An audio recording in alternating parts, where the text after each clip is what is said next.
Bismillahirrahmanirrahim.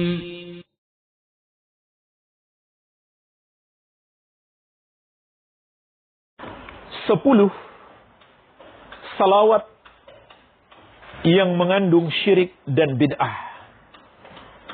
Sebagiannya mengandung syirik, sebagiannya mengandung kekufuran, sebagiannya mengandung bid'ah. Insyaallah kita sebutkan secara singkat 10 poin. Yang pertama adalah salawat bid'ah sekaligus syirik. Kenapa bid'ah? Karena tidak ada contoh dari Rasulullah SAW.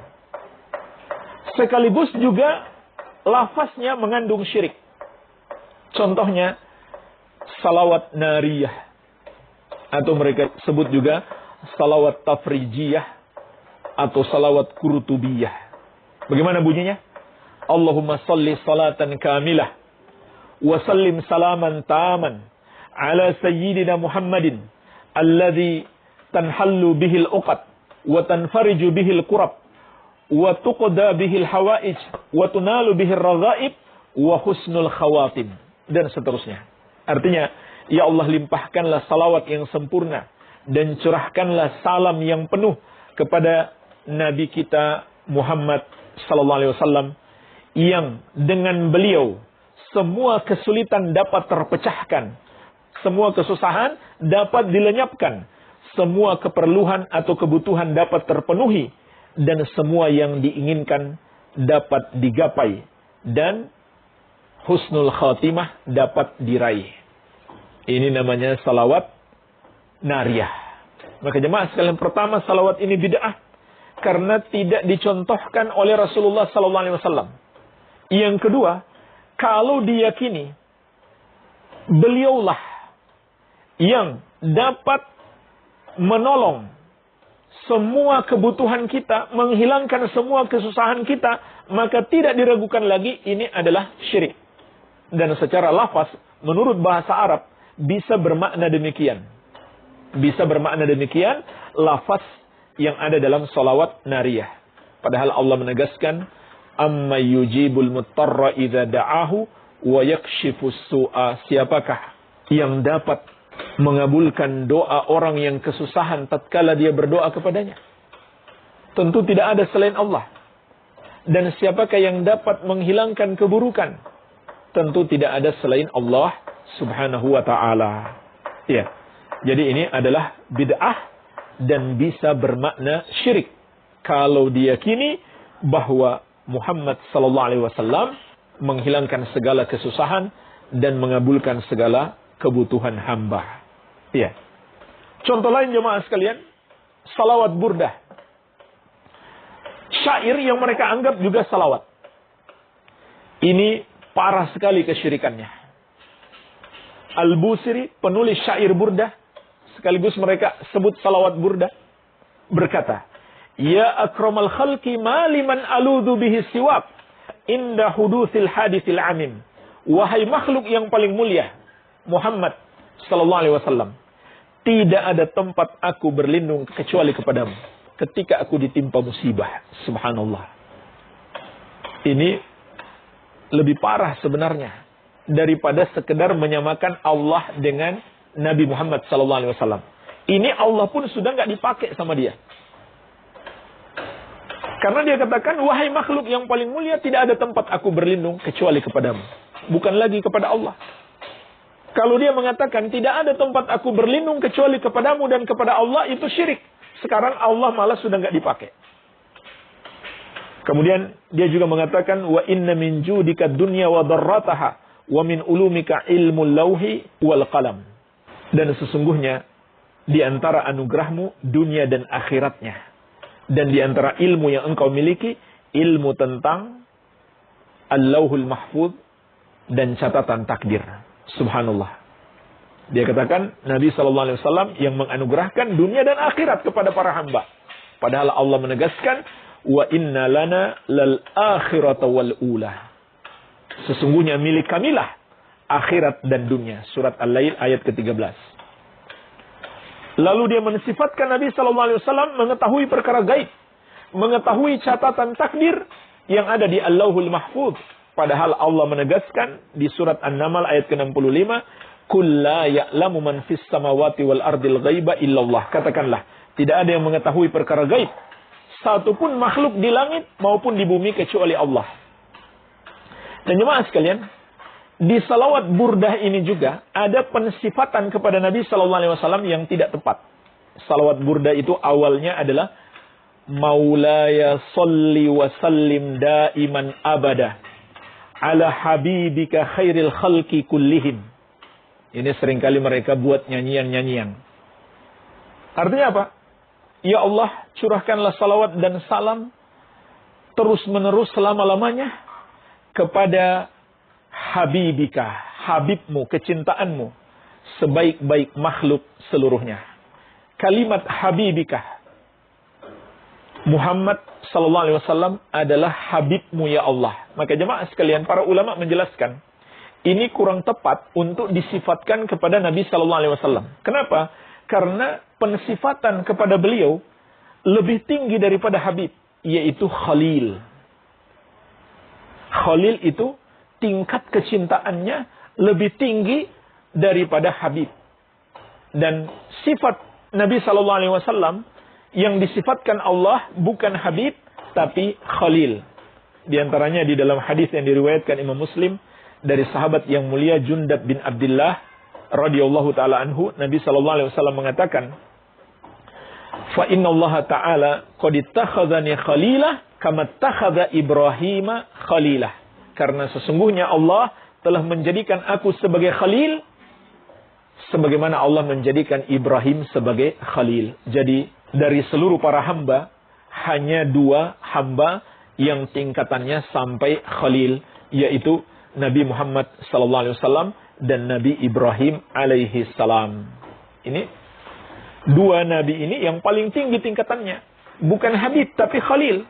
Jadi tidak tepat kalau menyebut Nabi sallallahu alaihi wasallam habib. Iya. Oleh karena itu, Nabi tidak boleh menjadikan makhluk sebagai khalil, cukup sebagai habib saja.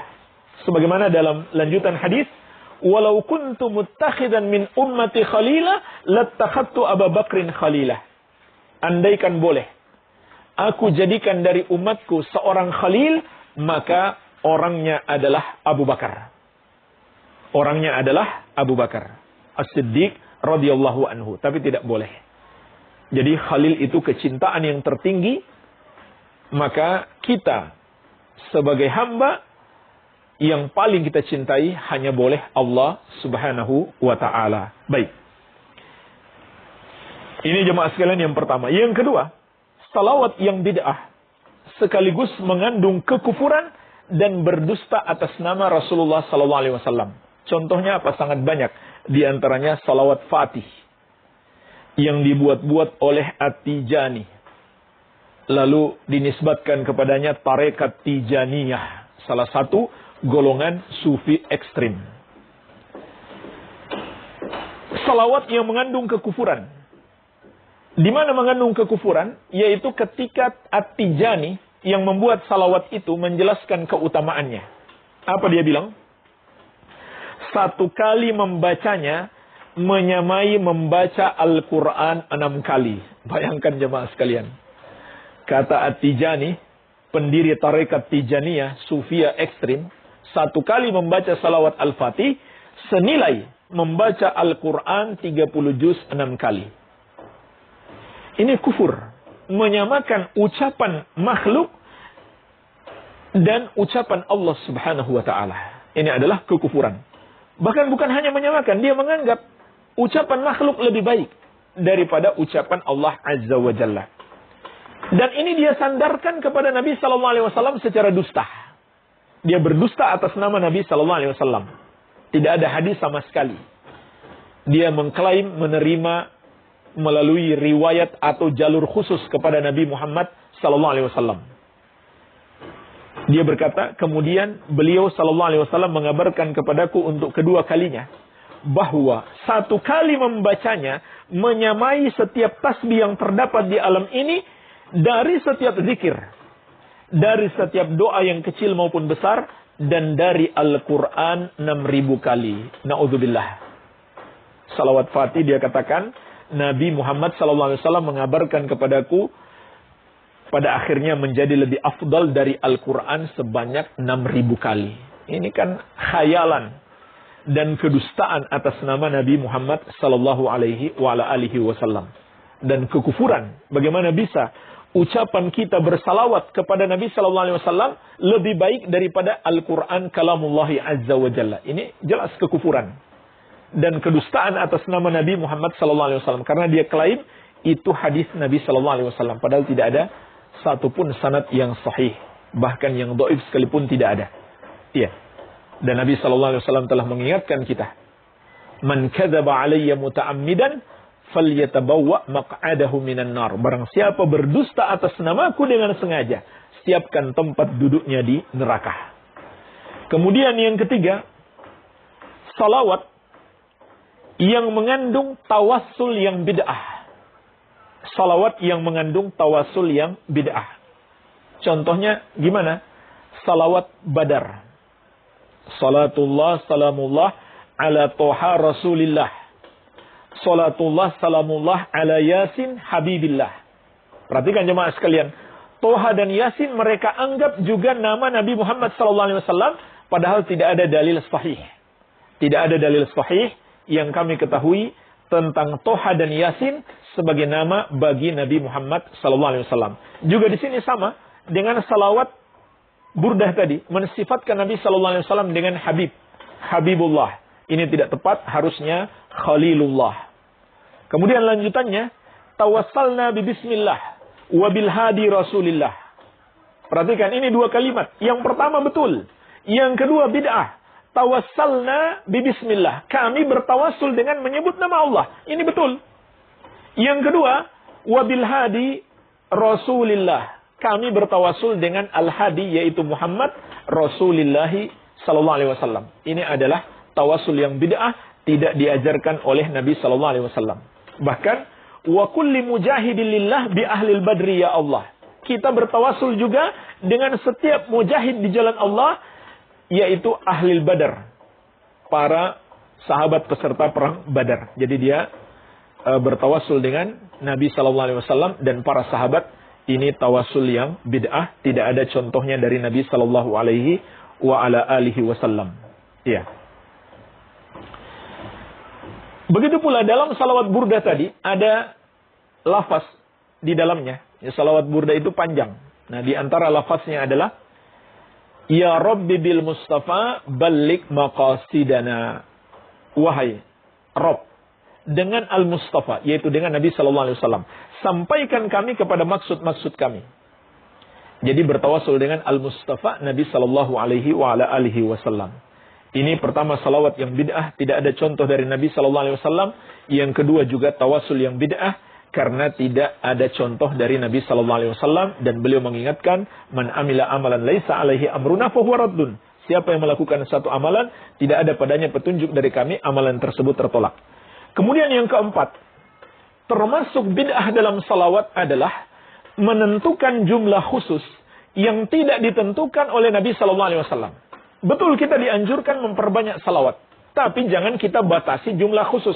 Misalkan 100 kali, 1000 kali, dan termasuk salawat nariyah, mereka anjurkan dibaca 4444 kali.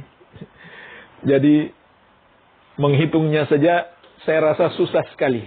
Dan syariat tidak ada yang menyusahkan kita. Ini menurut mereka ada anjuran membaca salawat nariyah yang kita sebutkan di awal tadi sebanyak 4444 kali. Dari mana ketentuan jumlah itu?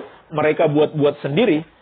Maka itu adalah termasuk bid'ah mengada-ada di dalam agama. Tidak ada contoh dari Nabi SAW. Dan beliau telah mengingatkan kullu bid'atin dhalalah. Setiap bid'ah itu sesat. Wa kullu dhalalatin finnar. Setiap yang sesat tempatnya di neraka. Tapi mereka mentakwil-takwil hadis ini. Hadis yang sudah jelas. Semua bid'ah itu sesat. Tapi mereka takwil-takwil lagi. Sampai akhirnya jadi ada bid'ah hasanah. Subhanallah. Kemudian yang kelima. Meyakini keutamaan khusus. Meyakini keutamaan khusus. Seperti jamaah sekalian mereka yakini. membaca salawat nariyah tadi sebanyak 4.444 kali, maka semua permintaan akan dikabulkan. Dari mana keutamaan khusus seperti ini? Mereka buat-buat sendiri, tidak ada dalilnya. Maka meyakini ada keutamaan khusus tanpa ada dalilnya, ini adalah termasuk keyakinan yang bid'ah. Begitu pula salawat fatih tadi, itu keutamaannya sangat banyak menurut mereka. Terbebas dari berbagai macam kesulitan di dunia dan di akhirat, dibaca ribuan kali dan seterusnya. Ya, ada jumlah-jumlah khusus dengan keutamaan-keutamaan khusus. Dan keutamaan-keutamaan khusus itu pun dengan jumlah-jumlah khusus. Seperti mereka mengatakan, membaca salawat Al-Fatih 100 kali pada malam Jumat, maka dosa selama 400 tahun terhapus. Intinya mengada-ada dalam agama. Keyakinan-keyakinan yang batil, yang tidak berdasarkan dalil. Yang keenam, menentukan waktu khusus tanpa ditentukan oleh dalil. Seperti hari-hari khusus, hari Senin misalkan atau hari Kamis. Maka kita diperintahkan memperbanyak salawat. Silahkan memperbanyak salawat kapan saja. Tidak boleh kita mengatakan kalau masuk hari Senin misalkan kita perbanyak salawat. Tidak. Kapan saja kita perbanyak salawat. Tapi kalau kita katakan jika masuk hari Jumat kita perbanyak salawat, boleh. Kenapa? Ada dalilnya. Karena ada dalilnya. Sedangkan hari Senin atau Kamis dan lain-lain tidak ada dalilnya. Yang ketujuh, menentukan tempat khusus tanpa dalil. Jadi ada tempat-tempat khusus yang kita sebutkan tadi dianjurkan dalam dalil. Seperti ketika memasuki masjid dan keluar dari masjid. Ketika di Masjid Nabawi lebih dianjurkan lagi.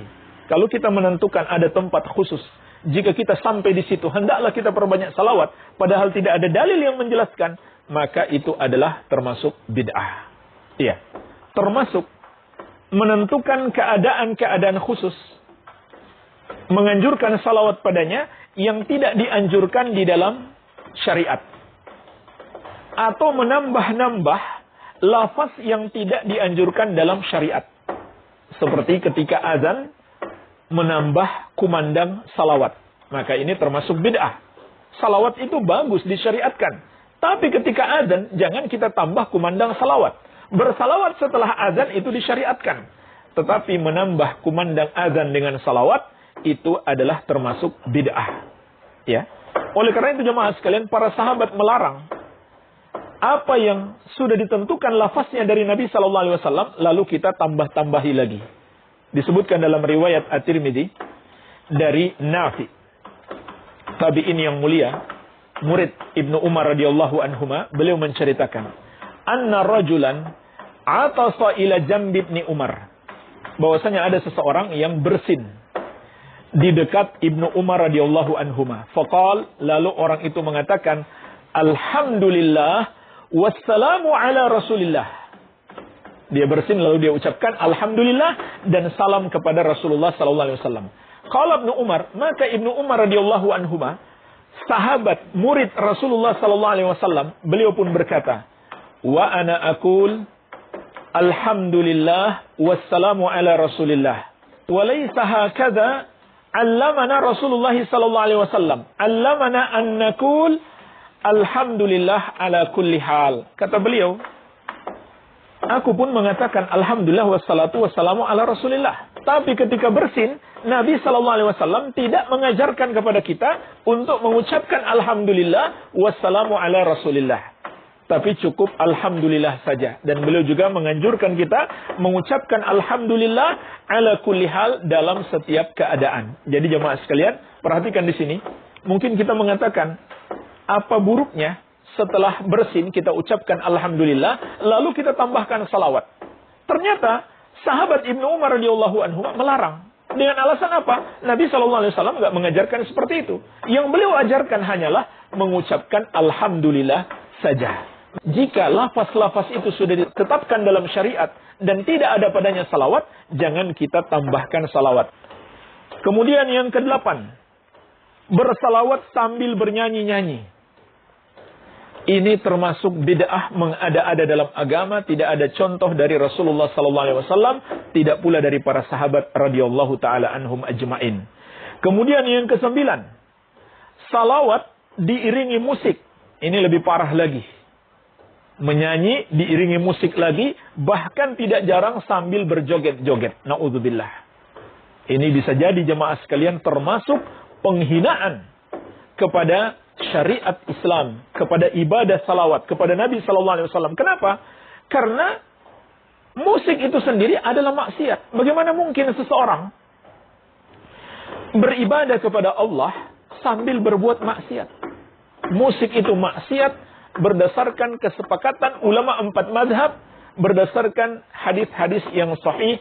Di antaranya Rasulullah SAW menegaskan, la yakunanna aqwamun min ummati yastahilluna al-hira wal harira wal khamra wal ma'azif. Akan ada nanti segolongan dari umatku yang menghalalkan zina, sutra bagi laki-laki, khamar dan alat-alat musik. Alat-alat musik hukumnya haram. Tegas Nabi SAW mengatakan, bagaimana mungkin digunakan ketika bersalawat kepada Nabi SAW. Ini secara tidak langsung adalah penghinaan. Maka hati-hatilah.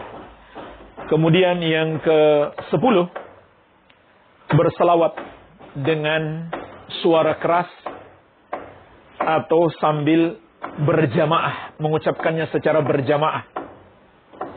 Jamaah sekalian, pada dasarnya berdoa itu dianjurkan untuk dipelankan, bukan dikeraskan. Nabi SAW mengatakan, irba'u anfusakum innakum la tad'una asamma wala ghaibah.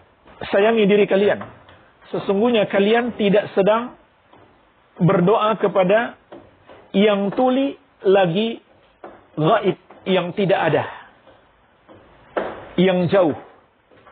Sesungguhnya kalian sedang berdoa kepada Allah yang maha mendengar lagi maha dekat.